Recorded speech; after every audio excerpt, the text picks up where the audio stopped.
Hello there, and welcome to the Sunday Nations Climate Action coverage today.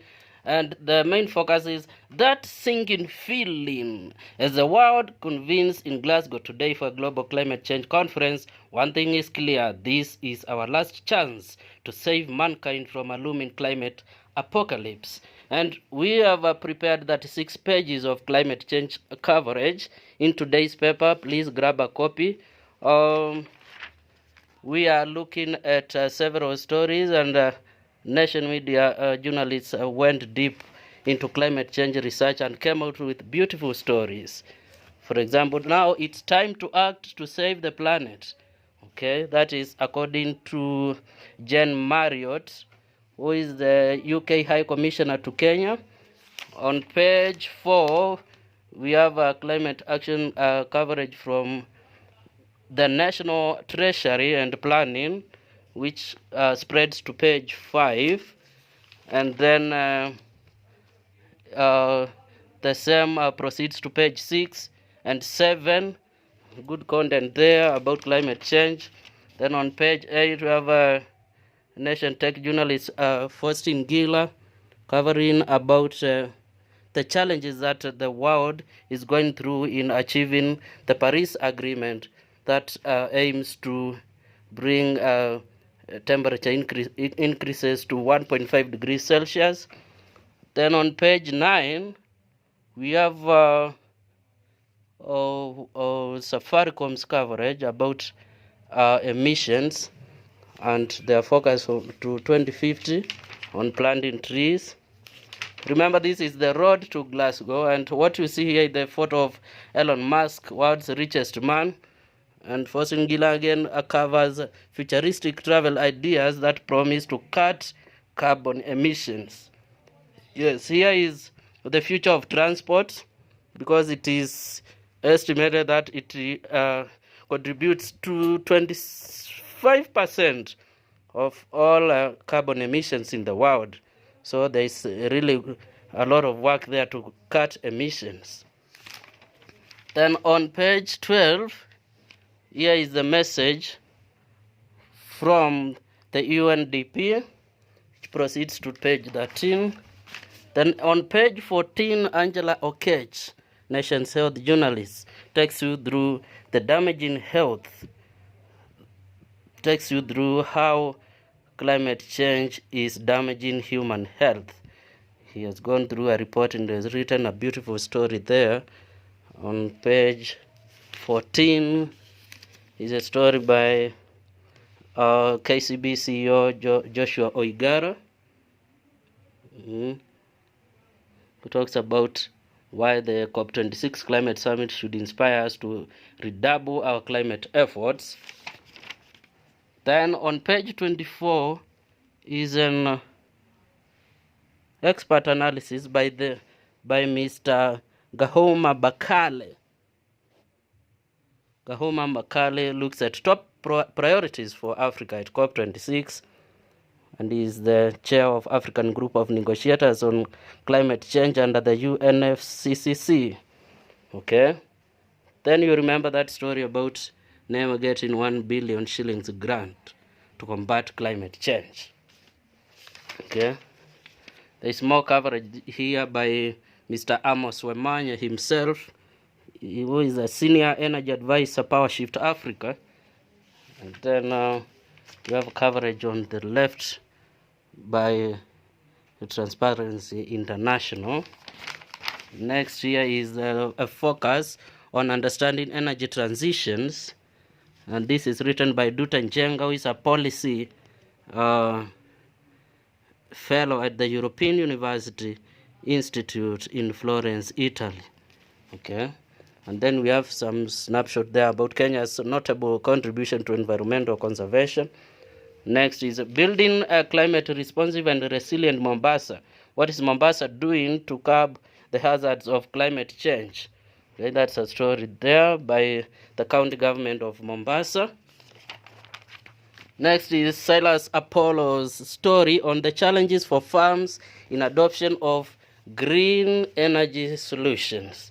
Here he lists a number of challenges. You need to go through that double spread story to understand better. On the right is Jesse Forrester, who is the founder and CEO of Mazi Mobility. He looks at Africa's opportunities to leapfrog dirty forms of mobility. All right. Then we go to page 20. Page 20 is Steve Otieno's story about a Kenyan youth who is holding a COP26 watch party in Thika. Wow, that's amazing. It will be live from Thika.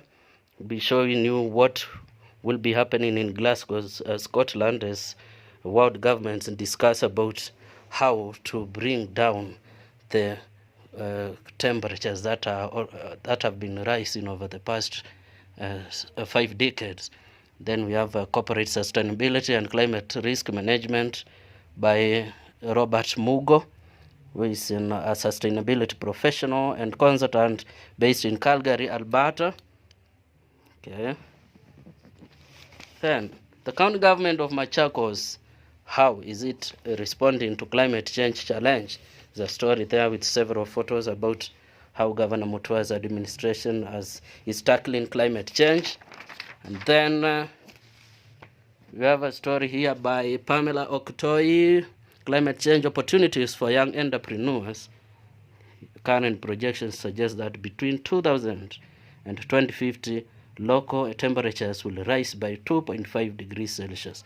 And that number could be even higher. Okay. Then climate change is a tremendous injustice to children. There's a story there by the Save the Children organization. Ole Tonke, who is a Danish ambassador to Kenya, says that we all need to take more action if COP26 resolutions are to be realized. Okay. Then Elvis Ondieki here, we call him the chief writer. Mother Nature is furiously fighting back. You need to read about this story. You can see this man drowning here. Okay, it's a good story that you need to read for in our coverage. Then here is Brian Malika, Solutions Journalism Fellow, talking about Africa's next pandemic could be climate change. Yes, that's scary and we need to take action. Then Mithika Mwendwa here talks about the failed promises but great expectations for Africans in Glasgow. See? Nice coverage there. And then we move. I told you it's a 36 page. We are on page 30. Here comes the Ministry of Transport, Infrastructure, Housing, Urban Development and Public Works. Okay. Coverage there about how the ministry is averting crisis through climate resilient infrastructure projects. Then we have the same progressing to page 31. Right.